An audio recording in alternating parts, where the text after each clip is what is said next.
વિભાગનો હવાલો સંભાળતા હતા રાજીનામું મંજૂર થયા પહેલાં એ વોટર પ્રોજેક્ટ અને ડ્રેનેજ પ્રોજેક્ટને લગતી ફાઇલો હોવાનું પ્રાથમિક દ્રષ્ટિએ જણાઈ આવ્યું છે.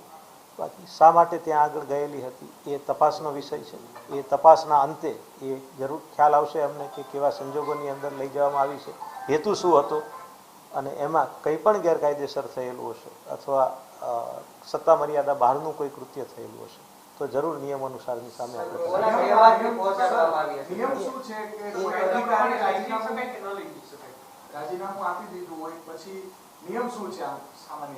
સામાન્ય રીતે રાજીનામું આપી દીધા પછી મહાનગરપાલિકાના કાર્યને લગતી ફાઇલોમાં એમની કોઈ સત્તા મર્યાદાઓ રાજીનામું મંજૂર કરેલા અધિકારીની ન હોઈ શકે, એટલે ફાઇલો ઉપર કોઈ નિકાલ કે નિર્ણય કરવાના અધિકારો રહેતા નથી.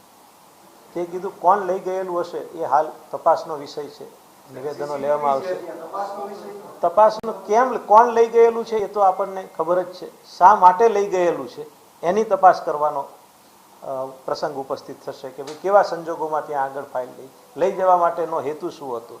સીસીટીવી ફૂટેજ છે એની પણ અમે મેળવીશું નકલ. સીસીટીવી ફૂટેજ નહીં, ગઈકાલે ફાઇલો બરામદ કરેલી છે, હજુ ફૂટેજ ને આ બધું લેવા માટેની કાર્યવાહી આપણે ચાલુ છે.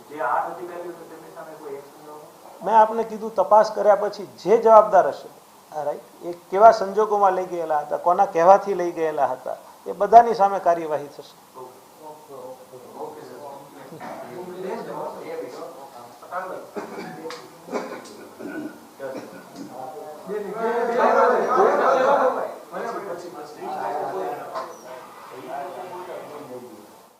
પૂર્વ સિટી ઇજનેરના ઘરે તપાસના મુદ્દે જાણકારી અત્યારે એ સામે આવી રહી છે કે તપાસ અત્યારે અલગ અલગ દિશામાં થઈ રહી છે. મ્યુનિસિપલ કમિશનરનું કહેવું છે કે 40 ફાઇલ અને રજિસ્ટર મળી આવ્યા છે, પરંતુ આ રજિસ્ટર ને લઈને તપાસ કરવામાં આવશે. તેનો હેતુ શું હતો, શા માટે આ ફાઇલો લઈ જવામાં આવી, સીસીટીવી ફૂટેજ પણ મેળવવામાં આવશે અને એ દિશામાં તપાસ કરવામાં આવશે.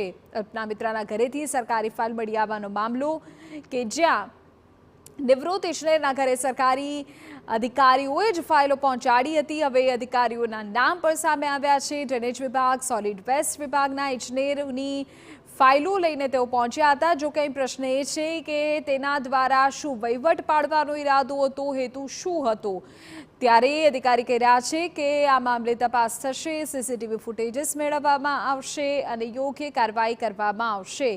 40 ફાઇલ અને રજિસ્ટર મળી આવી હોવાનું મ્યુનિસિપલ કમિશનરનું કહેવું છે. મનપાની વિજિલન્સ ટીમ આ મામલે કાર્યવાહી કરી રહી છે. તપાસ એ દિશામાં થશે કે શા માટે આ ફાઇલો લઈ જવામાં આવી હતી.